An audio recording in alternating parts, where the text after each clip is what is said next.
welcome everybody. Thanks so much for being here. For Bonnie and me, this is a very special day because we are bringing these two wonderful human beings to have the experience of sharing their own wisdom. We truly believe that we all have a connection with wisdom, and we all can help others by sharing what we are seeing in our own natural way of sharing. So we decided to create this webinar series for all the participants of our year-long training, so they have the experience of being out there. We want people to see these wonderful human beings and to experience being in their presence. So we are extremely happy to be here. Bonnie, would you like to go ahead? Thank you, Azul. It is my great pleasure to introduce our first speaker today, Angelina Hynes. Angelina is a mom of three, a carer for her daughter with a rare genetic syndrome, and a bona fide human being who entertains herself by getting caught up in her thinking all the time. This is not as entertaining for her family, though. She's a lover of life and always willing to embrace new adventures. And I just want to say how much I love Angelina's spirit and sense of humor and energy. Angelina, the floor is yours. Thank you, Bonnie, for your kind words. And thank you to Azul and Bonnie for organizing this. So this is part of my adventure, leaping into this webinar today. And it is so lovely to see so many faces I know and so scary at the same time. Okay, so some of you that are here have heard my story before. And when Bonnie and Azul suggested this webinar series, an unusual thing came to my mind. So I'm just going to share it. And it's a children's story. And I had no idea why it came into my head. But maybe as I tell my story, it may make more sense. So the story I'm going to share is the story of Chicken Licken or Henny Penny. Have any of you heard of it? Okay, so I'm just going to do a quick synopsis of it. So Chicken Licken is in the farmyard one day and an acorn falls in her head. And when she looks up, all she sees is the sky and she thinks the sky is falling down. So she decides she has to go and tell the king because the sky is falling down. And off she goes, and along the way she meets her farmyard friends, Ducky Lucky, Goosey Lucy, Drakey Lakey, and a range of them. And as they head towards the king's castle, they come across Foxy Loxy. They tell the story to Foxy Loxy, and of course, he gets all excited with them. Oh, yes, we must tell the king this is very serious. The sky is falling down. But Foxy Loxy has other plans, and he decides that he will share with them a shortcut to the castle. And of course, they all end up going to this dark cave into the fox's den. And of course, they all get gobbled up by the fox. That was me with my thinking for, I would say, most of my adult life, if not all of it. I spent my life getting swallowed up whole by my thinking.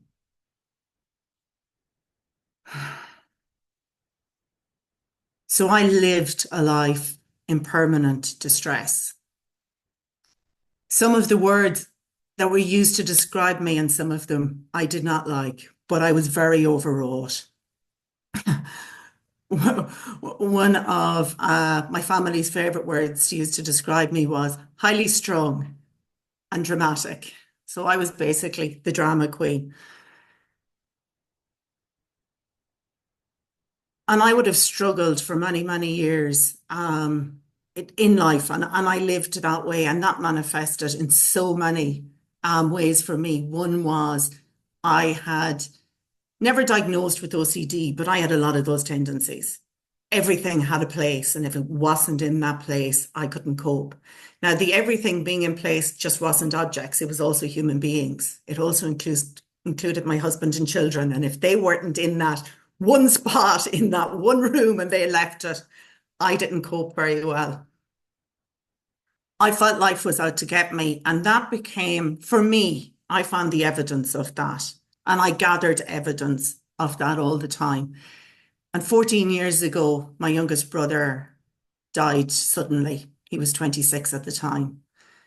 And for me, it was like, there we go again. Life's out to get me. Another thing, another bad thing to happen. And 15 months later, my daughter Zoe was born. And a lot of you have heard me talk about Zoe and know Zoe. And it turned out after a few weeks, we realized that things weren't as they should be. And Zoe has a really rare syndrome, which means that she has a severe intellectual disability. She's a wheelchair user and she needs 24/7 care.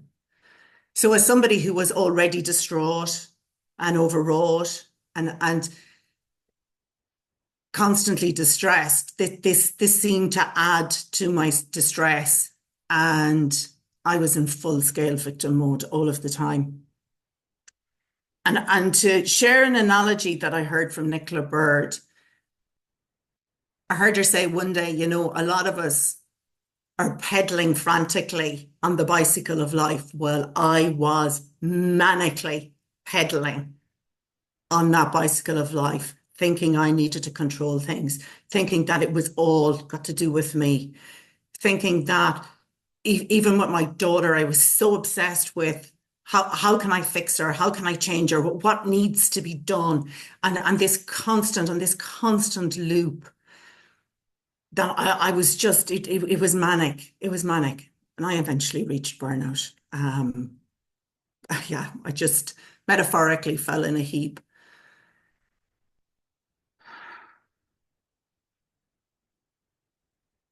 And just over 4 years ago, I accidentally bumped into somebody that had the principles understanding. And I accidentally heard something because it wasn't on purpose.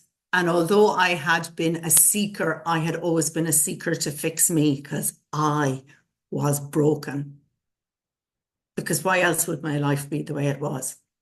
There was no other answer, bar there was something wrong with me. And I came across the principles, and my very first insight took a while. The person who shared with me was sharing for a few months. And to put context on it, so I have 3 children. So my youngest son was struggling. It was COVID times. And we had seen an expert and we had discussed him and how he was. And the expert had said, oh, yeah, he has concrete thinking. So when I came across the principles, I was like, excuse my language, but it was like, oh shit, so do I. Oh my God, I have concrete thinking. I believed everything that went on up here. I believed everything that went up in my head was true. It was factual. And if you disagreed with me, the problem lay with you, not me. So my first insight was you don't have to believe all you're thinking. And I am not joking. It all just crumbled down around me. I mean, the walls of concrete thinking just crumbled, absolutely crumbled. And at some stage, to continue Nicola Bird's analogy, what happened for me was I was still pedaling frantically. And one day I looked around and went, oh, I'm cycling a static bike that is on a boat that is floating down the river of life. And no matter how much I pedal, no matter how frantically I pedal, I have absolutely no control on the direction of the boat and I have no control on the speed of the boat. And that actually all of these things have nothing got to do with me. It's just life happening. And up until that point, I saw Zoe as, oh, so limited, lacking, incapable.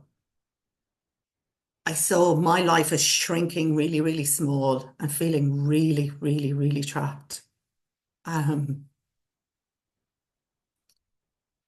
just felt, where am I supposed to go? This child has special needs.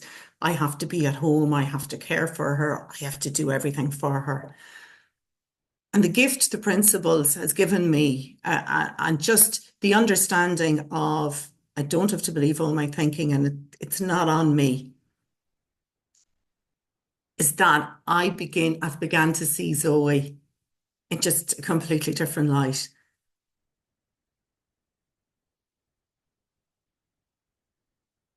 And I see beyond the disabilities. I see beyond the presentation of the things that seem to be wrong to the beautiful essence of who she is.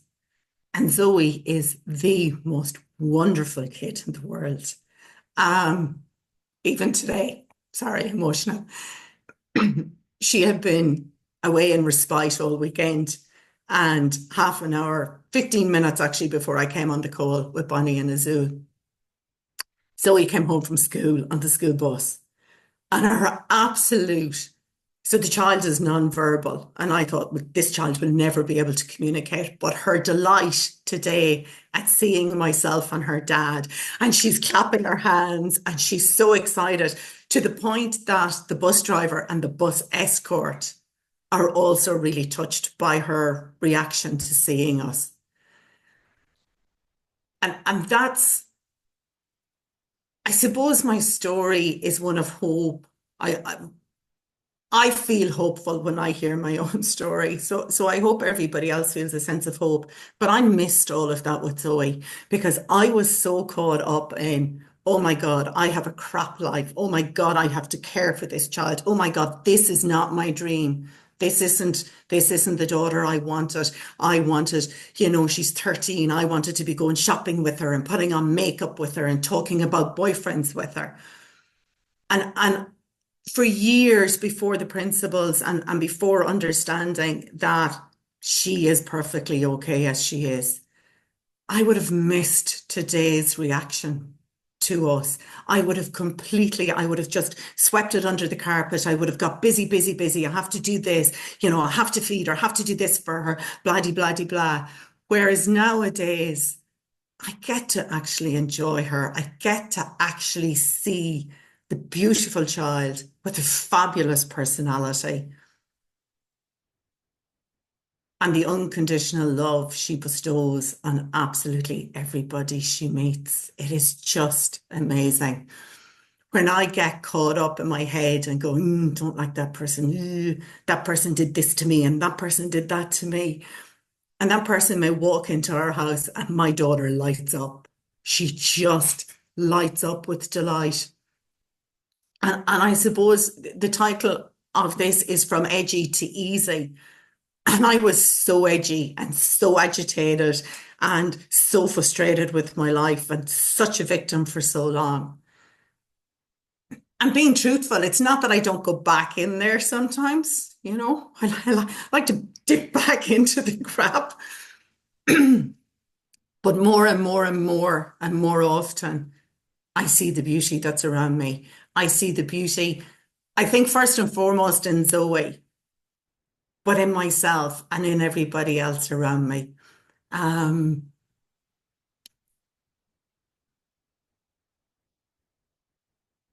and I think that's available to everybody.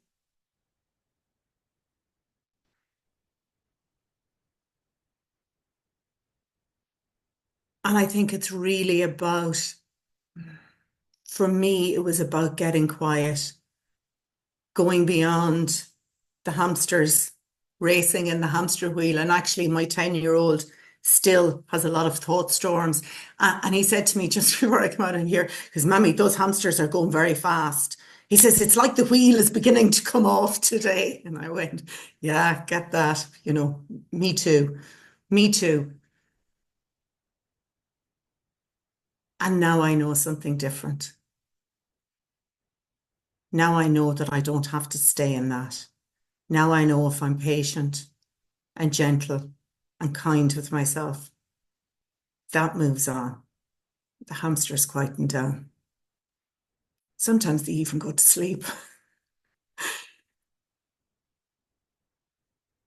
And there's so much more hope and possibility in my life. And again, I'm very aware that some of you know this story, but regarding Zoe, about 18 months ago, I mean, one of the things with kids with severe special needs is they don't go on play dates. They don't have sleepovers with friends. They don't go on social outings. And the socializing piece is more difficult. And 18 months ago, I was in a meeting with people discussing Zoe, and they said to me, "What's your goal for Zoe this year?" And I said, "I would just love her to be a bigger part of the community." Not knowing how, had no idea how I could include Zoe. And the nurse at the meeting said to me, "Well, have you ever thought of the Girl Guides?" Now, my very first response was, "Really? What planet is this woman on?" And I probably used a few more choice words. And then I settled and I went, "Oh, Girl Guides. And I took up my phone and I looked up my emails because I remembered I had got an email a week previously that the brownie section of the Girl Guides was starting that week. And I went, "What is there to lose?"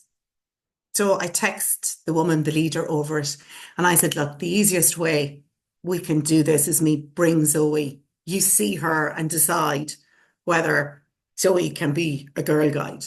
You know, kid in a wheelchair, can't walk, limited use of her hands, non-verbal, severe intellectual disability." I was like, Girl Guides. But anyway, we went. Zoe was welcomed with open arms.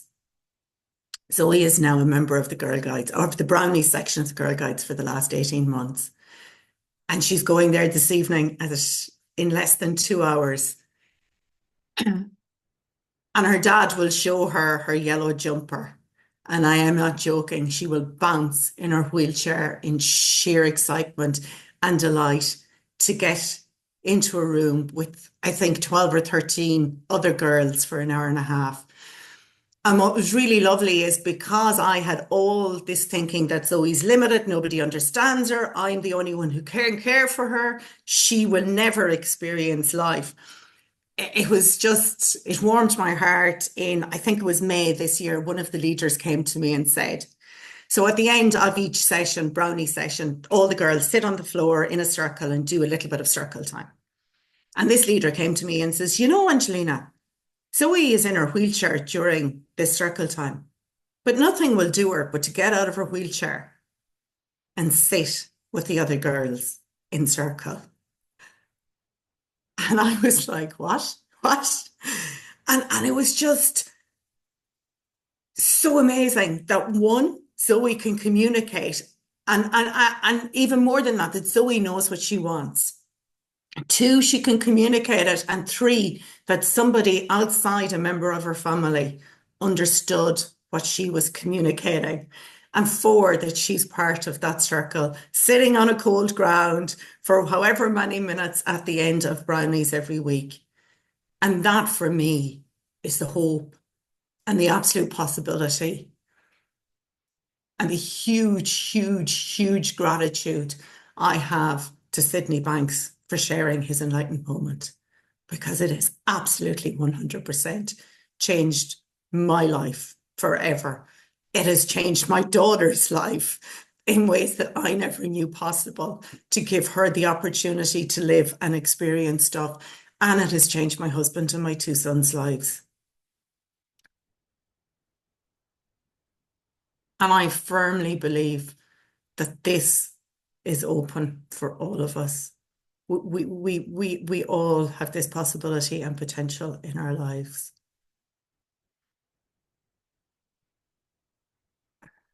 And just to finish, because I feel like it's not completed, that is my story.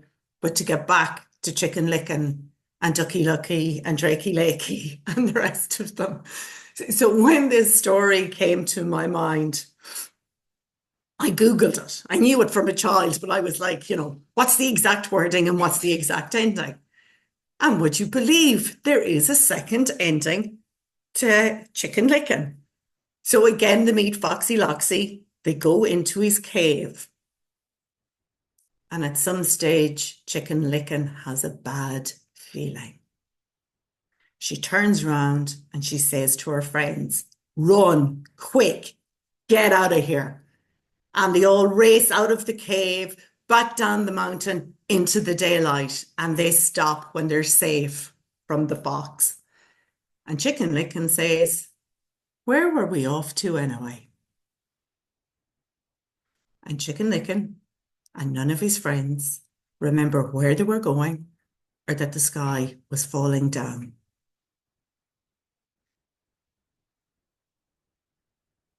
And I think that's what's happened in my life. I don't get swallowed up by all the thinking anymore. Instead, when I get that shitty feeling that I really don't like, that's my signpost to turn around and go back home.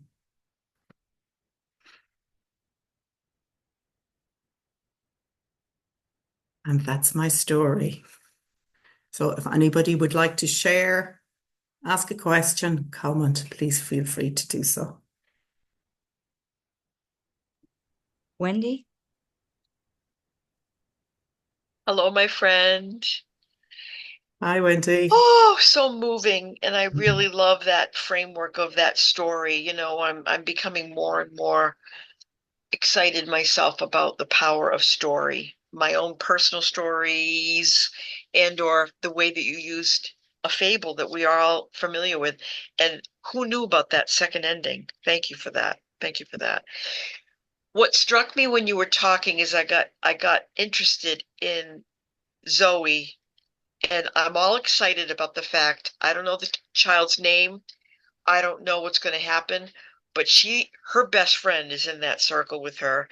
And that young, whatever that girl is, Zoe's new best friend, is going to be thicker than thieves with her and pulling her into all sorts of things, the prom, the this, the that, the other thing, as time goes on. That's what I see. So I was excited about that. Thanks, Wendy. And I actually, even more so than that, when Zoe started, I saw fear in some of those other children's eyes. They didn't know how to react. They didn't know how to respond with Zoe. And that has changed. Mm-hmm. Like those kids come up to her now at a football match or a hurling match and say, hello, Zoe. Mm-hmm. And you know, they wouldn't have had before. So the possibilities are just endless. They are absolutely endless. And it's this ripple effect. And I've no idea how me realizing that I didn't have to control everything and be so caught up in everything I thought has just it's just expanding out there in the world in little ways that yeah, I probably still don't know possible. Yeah, yeah. Thank you so much for being so real, so authentic, and so transparent. I so appreciate you. Thank you, Wendy.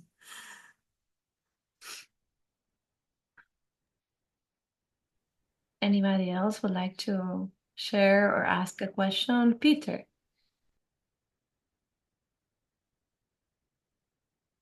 I'm going to dare to try to speak. Angelina, thank you so much for the story.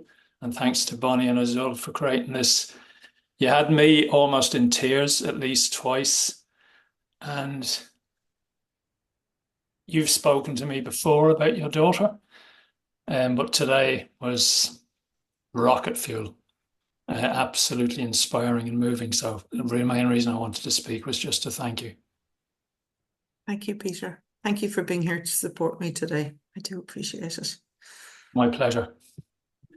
And maybe Angelina and me are doing something later this week in the Irish community. And we're talking about how we can so easily get stuck in our thinking and how we can get unstuck. And by God, did you illustrate that today, Angelina? So thank you. I look forward to hosting that call with you later in the week. Yeah, me too, Peter. Me too.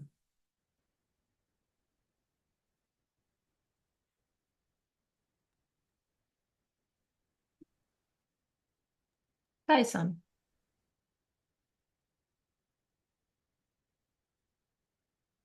Angelina. You had me in tears too. Nobody said we needed to bring a box of Kleenex with us. That was just beautiful. And I just wanted to say thank you for sharing so authentically. Thank you, Tyson.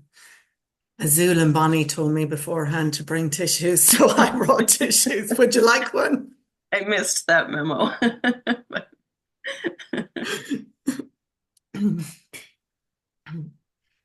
Debbie? Oh, that was so beautiful. As a retired special education teacher, um, I was just on the edge of my seat listening.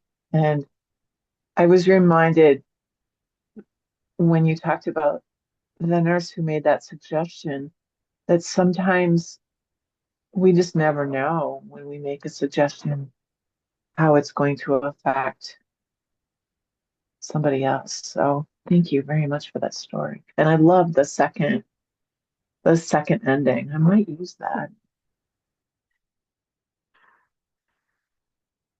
Yeah, thank you, Debbie. And I think even Azul and Bonnie said that. So I'm the first of our class of the Heart of Service to speak this week. And Shona is up after me, and everybody else has slots during the week. Sometimes when we say something and share something, we do not know the impact we're going to have. And we do not know the benefits, not just in that person's life, but so many other people as well. And I think that's a really important thing to remember, that when we come from love and understanding, it just goes out there into the world. This morning I had an insight. I've been kind of pondering how to bring Mavis's book to the world. And because I'm retired, I still have connection to the school I retired from. And this morning it occurred to me, I don't need to limit it. I can go during lunch one day a week and invite kids to come, and we can do a book study of Mavis's book. And I feel that so clearly. And just listening to your story kind of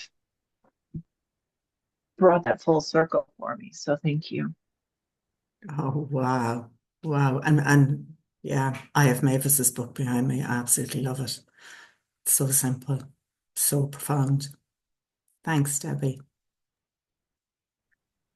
Thanks, Debbie. Let's go with Angela. I have to be careful as well because I think I've just about got the lump out of my throat here.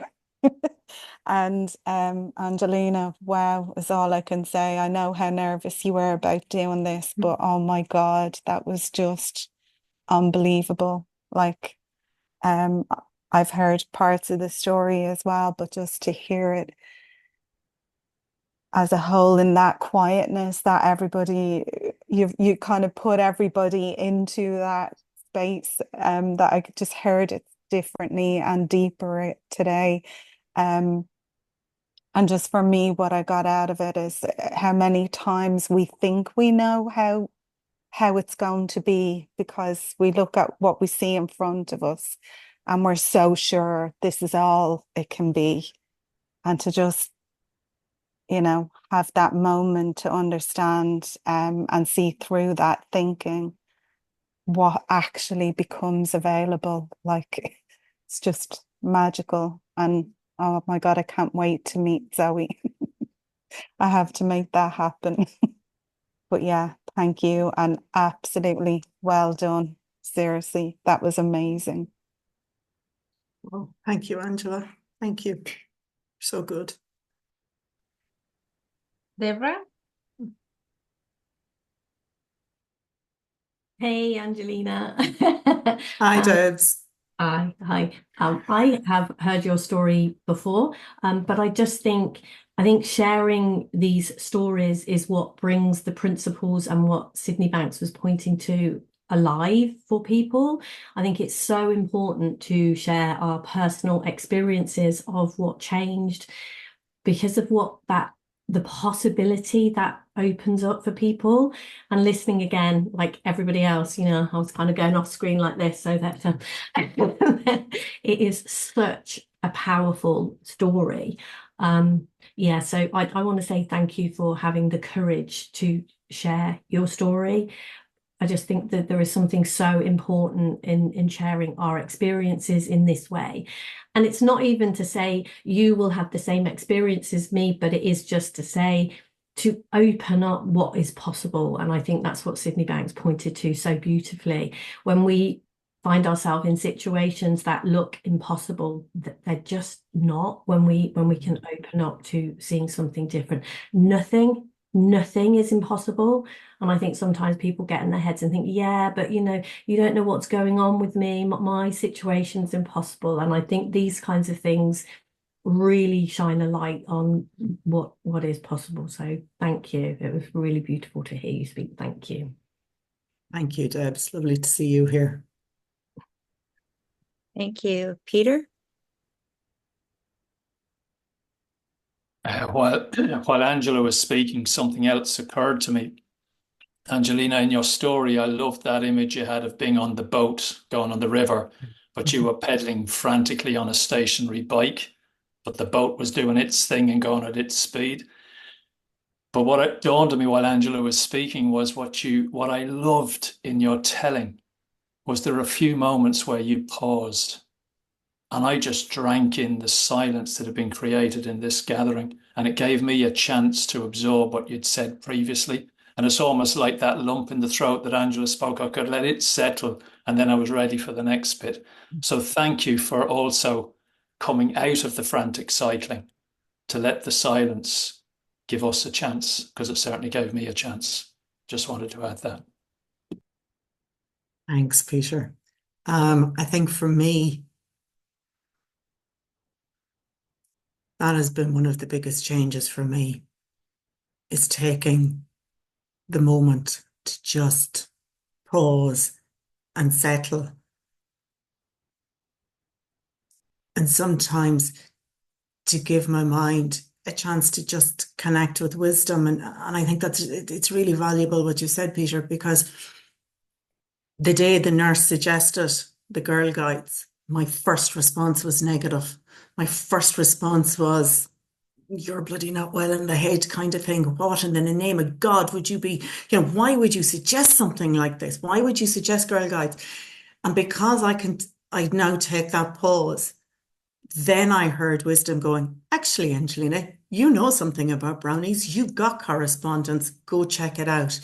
And yeah, that's huge for me. Huge for me nowadays. I lived in my head where I thought I had to have the answers 10 minutes ago. So I was constantly chasing my tail for needing to know the answers, needing to know what was going to happen next, needing to know what was required. And I kept going like that.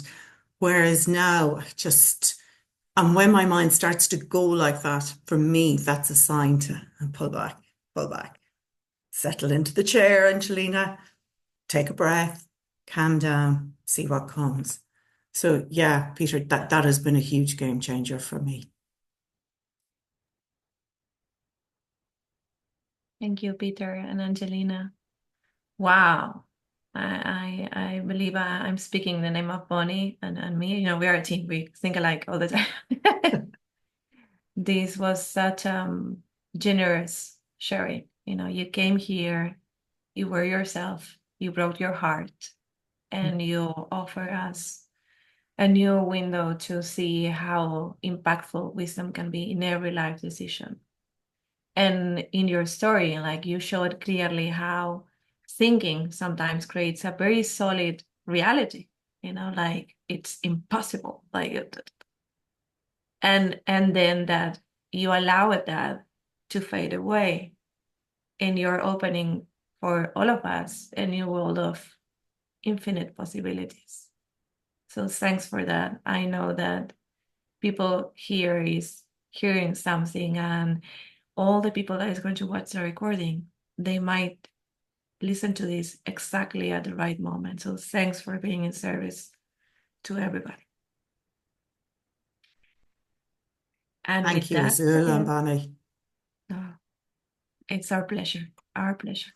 So with that said, we're going to take 5 minutes, okay, as a break. Don't leave the call, just turn your cameras off. I'll play some nice music and we'll be back in 5 minutes from now, okay? Welcome back, everyone. I know a few people joined just now, and I hope you get a chance to go back and listen to Angelina's talk. I just wanted to say a few words about this program. When Azul and I started to talk about this program that we call the Heart of Service, it really came through us. And we put it together, and we had absolutely no idea who would join or if anyone would join. But we really wanted to create a program where we were the facilitators, but we're also the participants. We're all in this together. And we're all in this seeing more and more deeply how there is something guiding us. We can call it wisdom. And this opportunity for the participants of this program to share their wisdom is such a heartwarming experience for both Azul and I. So I want to thank all of our speakers, all of the participants in the Heart of Service, first of all. And thank you all for joining us. And Azul, do you want to introduce the next speaker? Yes, definitely. So now we are going to continue now with Shona Nichols. Shona runs a successful therapy practice. She qualified nearly 30 years ago as a counselor and psychotherapist, but went into business instead. She built up a marketing company which turned over £3 million in its third year. Alongside work, she volunteered in a charity 1 day a week, offering therapy to those who couldn't afford it. Having taken retirement before lockdown, she came back into the workplace, setting up an online therapy practice. Our dear Shona is going to share about finding grace in death. Shona lost her eldest son to cancer in June 2022. Had she not found the principles, life would have been very, very different. So Shona, all the space is yours. Thank you, Azul, and lovely to see everybody. I mentioned that business side because I play small, for sure. And since I've been on this program, I'm sort of coming out of myself. I never thought I'd be sitting here doing this before this program. So a huge, huge thanks to the Heart of Service, Azul and Bonnie. It's just an amazing place. And if you get the chance, I think they've got a new one starting in January. Do join up. It's brilliant. It's amazing. I'm doing something that I never, ever, ever imagined. So here I am. If I'm here doing a webinar, anyone can do this. And stop playing small. I'm the lurker in webinars. I'm the one who lurks and doesn't normally speak. But I've really been brought out of myself in the months that I've been on this program. So I can't recommend it highly enough. So yeah, back to my title, Finding Grace in Death. So as most of you know here that my son, and as Azul said, he died just over 2 years ago from cancer. And I want to sort of compare my experience going through his death. He was ill. It was quite quickly. He was diagnosed and he died approximately a year after his diagnosis. For a younger person, that's quite quick. And I had another bereavement, a huge one, many years ago when I was 24. It was my first husband. And he committed suicide. And what I'm trying to put over is that suffering is optional. Pain is inevitable. Suffering is optional. And I think it was the Dalai Lama who said that. I think a few people claim that quote. But it is so, so true. I see that so clearly. When my husband committed suicide at the time, I'll be really honest, I didn't really like him very much. But the suffering I went through, because I was to blame. I mean, he did write his letters and he blamed me completely for him taking his own life. And I really took that to heart, and I couldn't eat, I couldn't sleep. Life was just such a mess. And my doctor sent me to this wonderful therapist. I'll never forget her, Ruth Cohen. And she was absolutely amazing. And she didn't say these words, but what I heard from Ruth was, get over yourself. Everyone's got free will. They can do what they want. And stop being so self-centered. That's what I heard her say to me. And with those words, well, that's not what she said, but those words just like, oh, I can live again. I felt so much freedom. So the suffering died down, and I got on with life as best as I could. I knew nothing about three principles. I mean, absolutely nothing. Ruth, I'm sure, didn't know anything about three principles because it was so long ago. I don't even know if Sydney Banks had his experience then, but that changed my life from suffering, and that's why I bring that up. The difference, the journey I went on with my son was so completely different to that journey. And just going back to my husband for a moment, I sort of carried a lot of ill feeling towards him for a long time. And he came to me in a dream recently, and it was bizarre. It was so lifelike. And it was like, oh yeah, I'm okay. You okay? Yeah, we're both okay. Okay, right, that's fine. And it was the end of that. It was the end of the chapter. That's what I felt. It was such an ending. It was amazing. With no ill feeling, just, yeah, we're both fine. And with my son, the journey was just very, very, very different. But when you were talking about wisdom a few minutes ago, Bonnie, you mentioned about something guiding us, or a wisdom guiding us. And so much of that has come up for me through this journey. I fell into the principles by mistake. I was with a friend one evening, and she was raving about a book she had just read. And I thought, I'm going to order that when I go home. I'm definitely downloading that. And I went on to Kindle when I got home, and I downloaded Mara Gleeson's One Thought. Never heard of Mara Gleeson in my life, but that was the book that I downloaded. And I read this book in one sitting, and I thought, what the hell is she talking about? But whatever it is, I got to know more about this. I was like, what? And by then, this was 5 or 6 years ago, and there was lots and lots on YouTube. And so I just immersed myself in that. I did a course with Rudy and Jules Kinnard, which I think there's other people here who've been on that course, Angela. That was a 9-month intensive, and it was wonderful. I just fell into it. It was just, I wanted to eat as much up, lap everything up. I was mentored with Erica Bugsby for 6 months mentorship, did some Michael Neal courses, and just finding out as much as I could about the three principles. And where it's changed my life is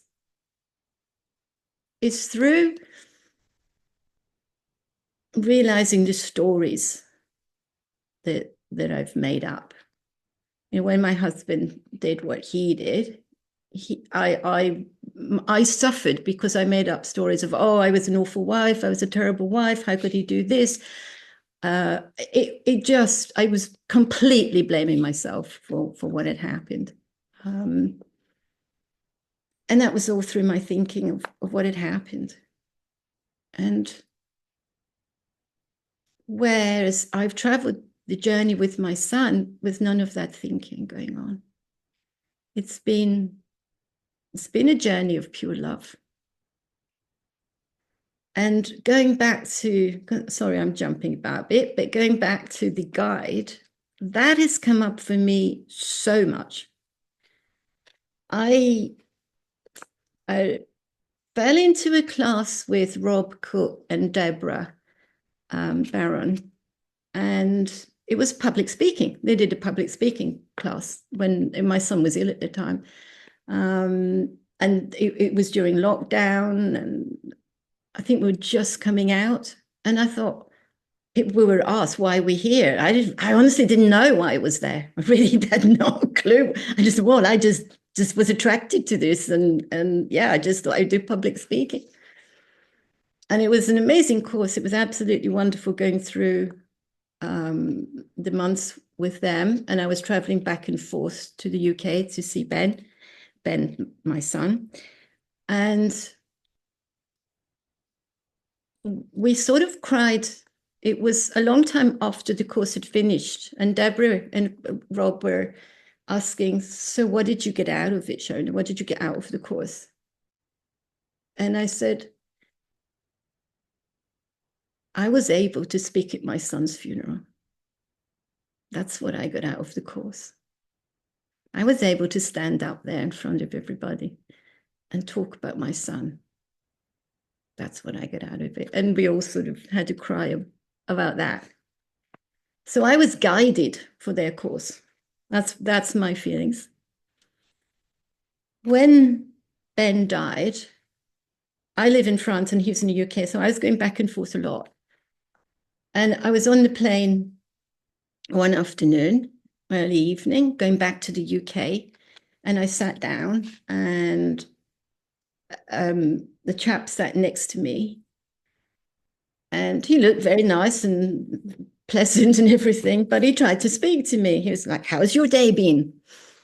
In his English. And I sort of like, oh, not very good. Not a great day. And I would sort of try to shrug him off. But he persisted. And I said to him, look, I'm not feeling great. I'm going back for my son's funeral, and I'm trying to think what to say. Having come through Rob's course, I knew I was going to speak, but I was really nervous and I had no idea what I was going to talk about. And he said to me, oh, okay. He said, I've just been giving a course in Toulouse, and it's on public speaking. It's on writing speeches. It's on about talking. And I thought, well, what? What? Who sent this guy here? It was the two of us sitting in this row. And I'm like, what? Who sent him? It was unbelievable. His name is Robin Kermode. He is a speaker. He teaches people how to talk. He does Toastmasters. He does all sorts of things. And I was flabbergasted. It was unbelievable. And he said, do you want me to tell you what I said at my father's funeral? And I'm like, oh, okay. So he said, I started with, I'm very grateful to be here. And I was like, what? That's a terrible opening line. How can you be grateful to be at your father's funeral? And he explained that how amazing a man his father was and how grateful he was to be his son and to be leading this. So I learned a lot from Robin, but that just came out of nowhere. I thought there is definitely guidance going on here.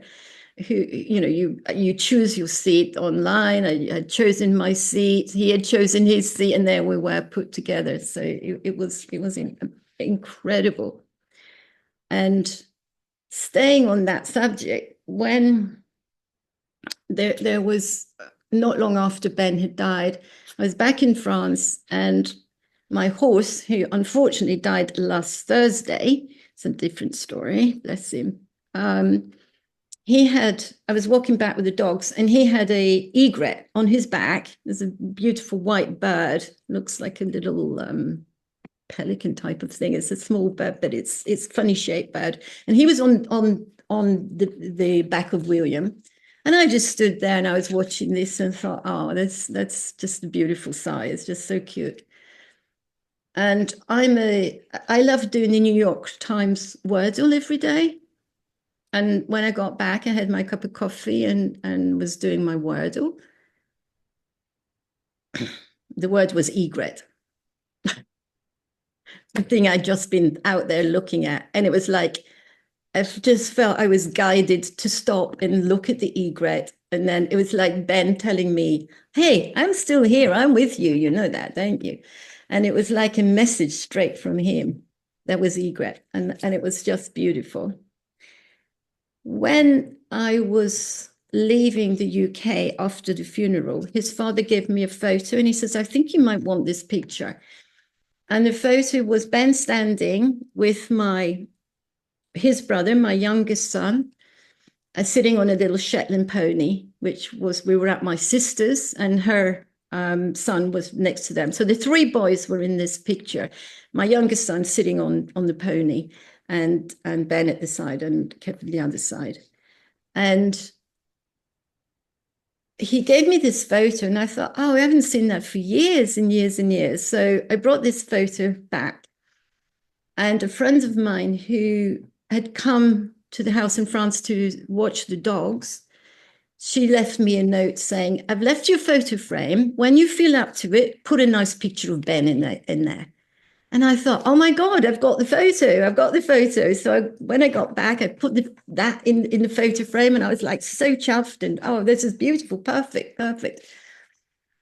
So the next day I was doing Wordle, and all this is checkable. You can go back and find out these words, Wordle print their answers from all the days gone.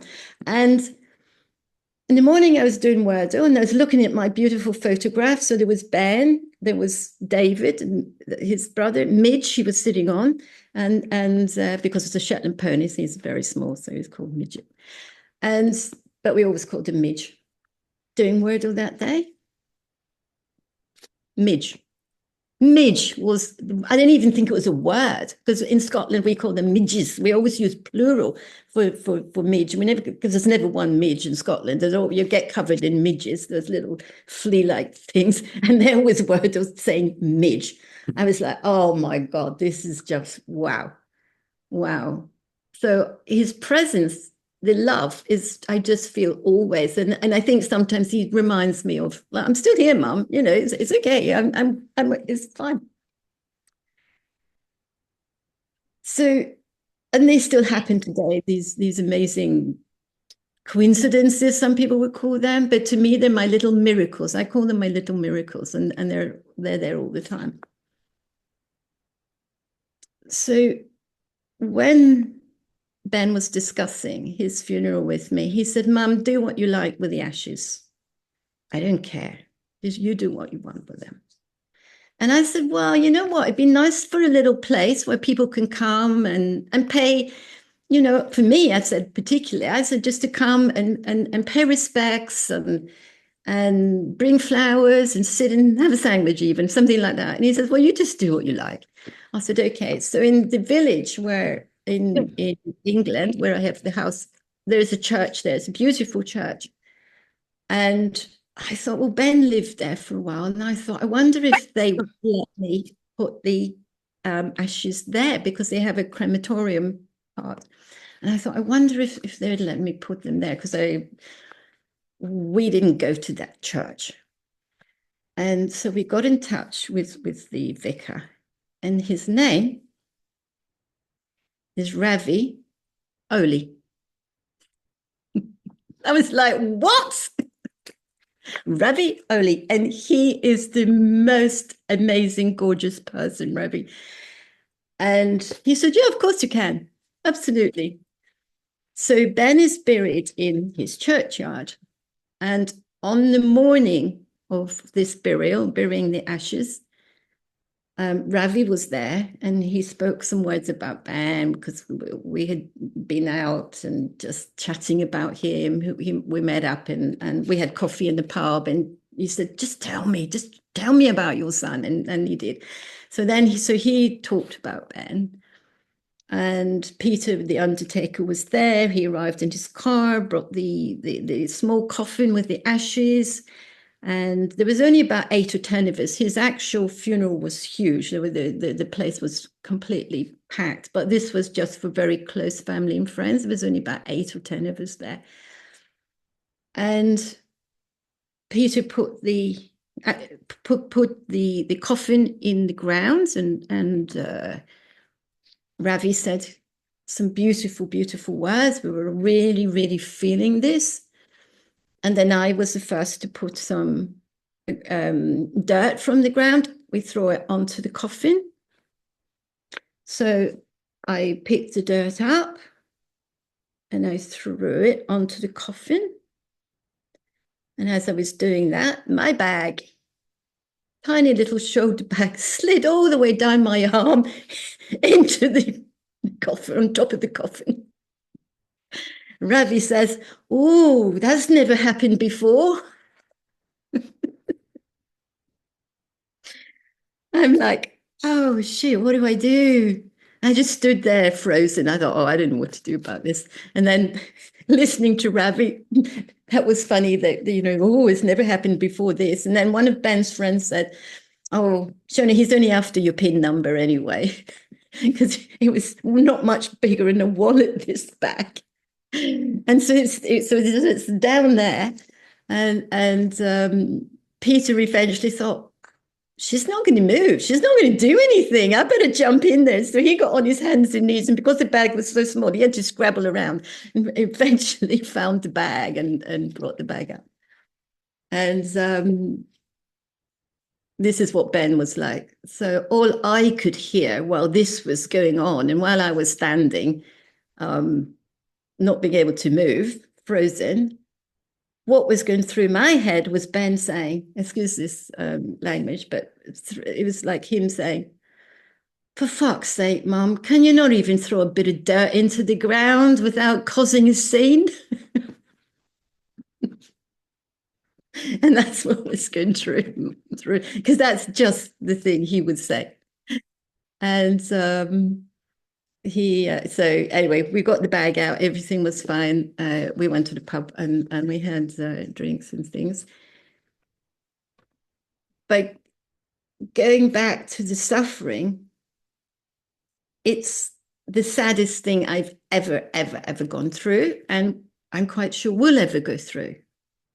So the sadness is there, and I'm reminded of it very often. But the suffering is a different thing. That's if I find myself going, oh, I could have been a better mom, or why didn't I know this? Why didn't that? Oh, stop that. That I don't allow. Because I know that's just their fault. It's just my thinking. That's all that is. It's not the truth. The truth is much bigger. It's huge, and the truth is pure love. When Erica and I were chatting one day, she says to me, "How what do you do? How are you?" And I said, "Erica, I'm okay. All I feel is pure love. That's it. When I think of Ben, it's just pure love. There is nothing else. That's all there is. If we take away all the thinking, take away all of the busyness, what are we left with? Pure love. And that's how it's not just how I remember Ben, which I do remember him with pure love, but it's like I still feel the presence of Ben. You don't stop loving someone just because they're no longer physically with us. It's the love is still there. The connection for me, it's still there. That'll never go away. And I still feel the little chats at times. I'll go on a dog walk. I say, "Hey, are you with me? Are you here?"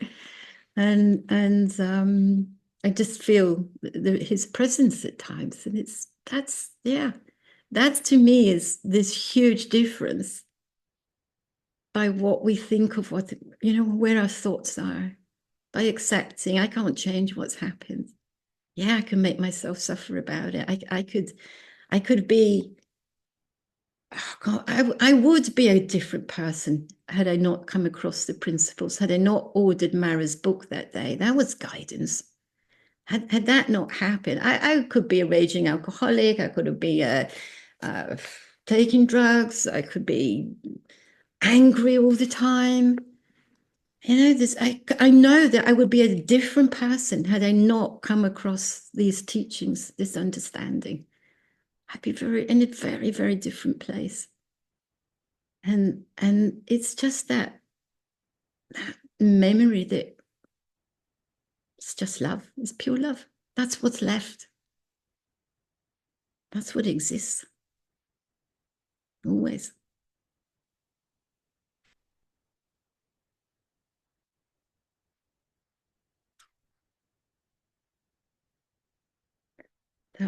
I don't know how we are for time. What do you think, Bonnie? So, Perfect. Yes. Does anyone have any comments or questions for Shona? Hakan? Yeah, I really loved it when you actually mentioned when you were talking about your husband and the fact that everyone has free will and something in that. Here's what I heard in that was he had the free will to do whatever he want, think whatever he want, and at some level or another that made sense. But something in there that I got was when we start thinking about, I should have done this, I should have did this, we kind of make it all about ourselves. And that's something I got in there. And you also mentioned about pain and suffering, how suffering, here's how I got it, is suffering is like a choice. And we could choose not to suffer. And something in another thing I saw is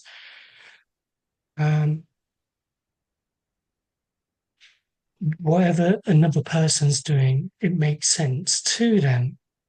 And at the same time, they're perfectly okay and they don't need fixing. So that's basically what I saw in that. Thank you. thanks, Hakan. Wow, that's beautiful. Thank you. Yeah. I think, what you said about free will, I see that now, and which I didn't at the time. I just thought, yeah, it's all my fault. And I got caught up in that thinking that this is my fault. Well, he said it was. He wrote it in letters. It was my fault because we couldn't get back together. We separated, in fact, and he wanted to get back together, and I said no.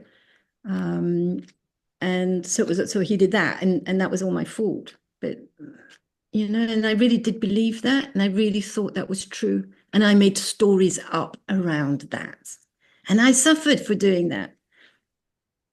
Of course, yeah, it was painful, and it would have still have been painful had I known about three principles, but I wouldn't have had so much. I would have, I couldn't eat for days, I couldn't sleep at night. It was a horrible, horrible experience. But that was the experience was coming through what I perceived of what had happened. I believed that was the truth. And it would have been different had I known about 3Ps. And maybe, yeah, very different, yeah.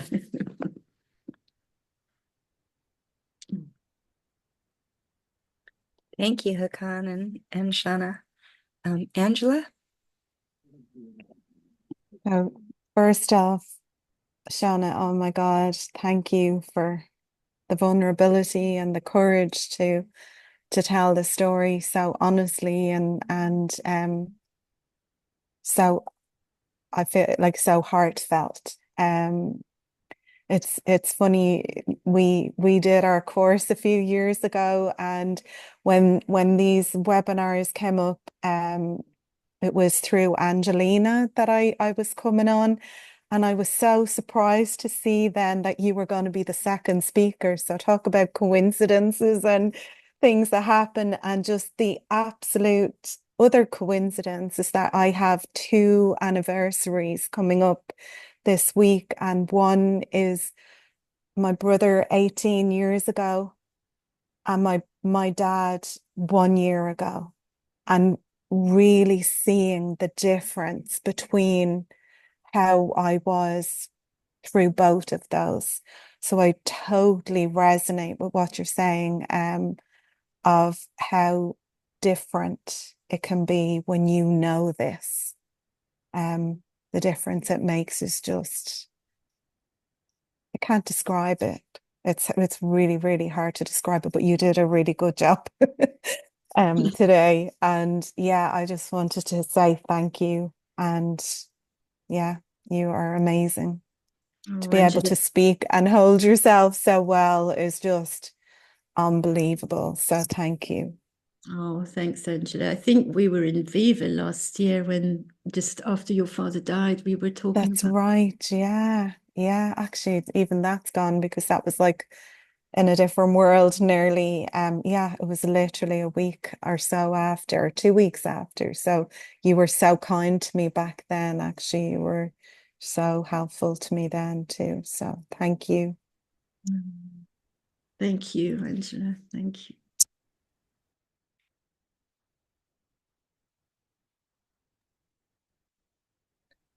Who else would like to ask a question or share a story or share what you're hearing in Shona's story? We're happy to listen to you.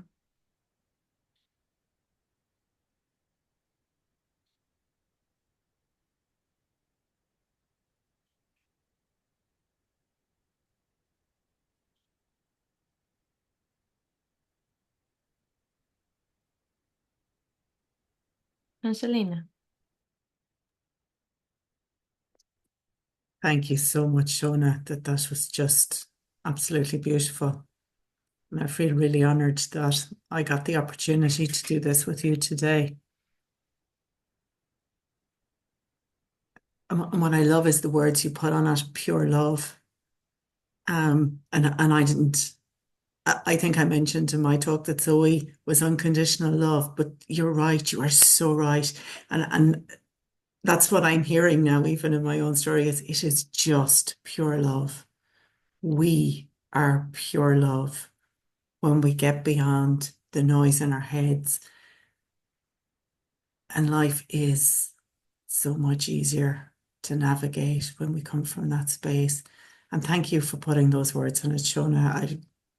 It really resonated with me, and it actually gives my own story more meaning. So thank you, darling. Oh, bless you, Angelina. Thank you for that.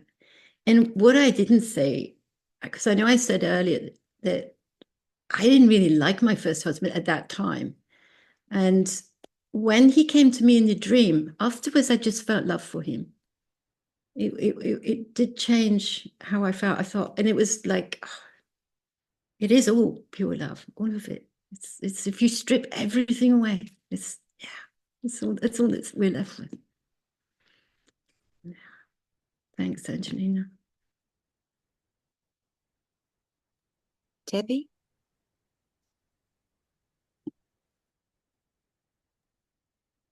Oh, that was just gross. I guess my dog wants to say something too. Sorry. Coincidences. I felt so connected to your story and your experience. I lost my mom 2 years ago and my best friend a year ago. And the other day when I was, there were so many experiences, but the other day when I was riding, my friend, her name was Susan, was also a horseback rider and also a teacher. We had 20 years of relationship. Then when I was riding my horse, who I had retired 7 years ago and was never going to ride again, and she came to me when I was on his back, and it was just so lovely to have that feeling of our strong, loving connection. So thank you for sharing. And I just thought I'd share my little coincidence too.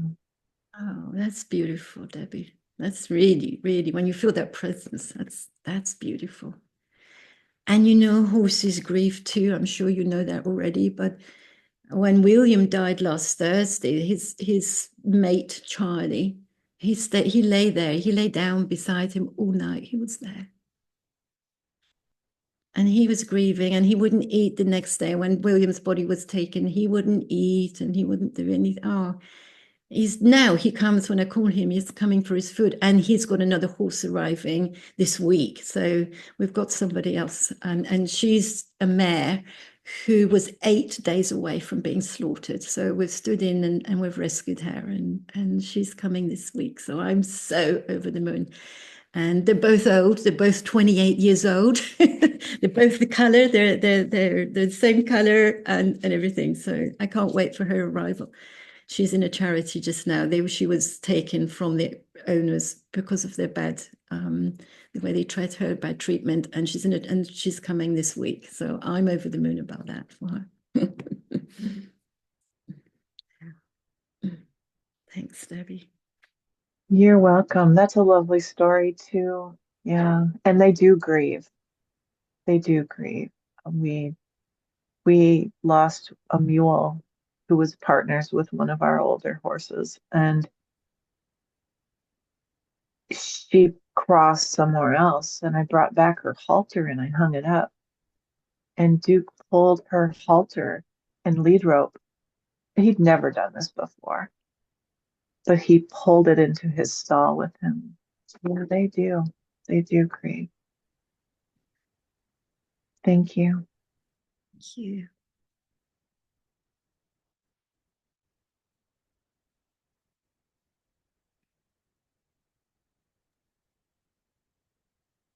Is there anyone else who'd like to share, make a comment, ask a question? We have a little bit more time left. I was going to say, Bonnie, sorry, but just about grieving. Grieving is natural for all of us, I believe. It's okay to grieve. When I talk about suffering, I mean the thinking that comes up, but I think grieving is a normal process, and it's fine to grieve. I think we all go through that. And people say, "Oh, yeah, but that's suffering." But it's the thinking we put on our grief that to me is such a big difference.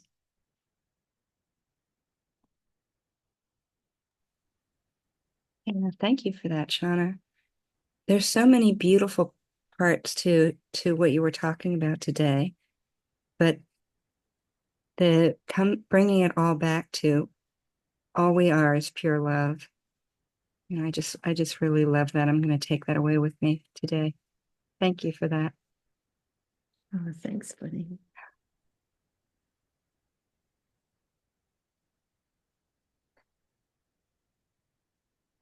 Well, if there is no one else who has a comment or a question, Azul, do you want to say anything before we end? Yes, I think something I would like to share with everybody that is here that is not part of the group is that the order of the webinars, who is going to share each day and even into the day, like who's going to start and who is to complete. It wasn't done through personal thinking. It was just as the information was coming in, we trusted wisdom, divine guidance to organize everything and see, can you see the result? How these two webinars fit together perfectly, and how both are pointing us to see that there are no exceptions of what this understanding can help us navigate through. I feel so blessed and grateful for wonderful participants and their wisdom showing up and for like sharing some light to something that we all kind of know. But remember that Sid said, like, teach from what you have experienced, from what you have seen. And these two ladies are walking in integrity and sharing from their hearts and truly being in service to everybody. So I can say that we are very proud of these two and all the rest. So please join us tomorrow. Bonnie, would you like to share what's coming tomorrow? Yes, so tomorrow we have two more participants, Linda Scherer, and she is going to talk about resting in the formless, opening to wisdom. And then Tyson Larson will be with us as a second speaker, and she's going to talk about what is a quiet mind and where the heck do I find one? So we hope that you can join us again tomorrow. We are going to make the recordings of these available. So if you're not able to attend live, they will be made available after the webinar series. Thank you all for attending. We so appreciate. Thank you, Angelina. Thank you, Shona. So wonderful. Thank you, everybody, for joining. And please, Angelina and Shona, stay with us. Don't leave the call, okay? See you all tomorrow.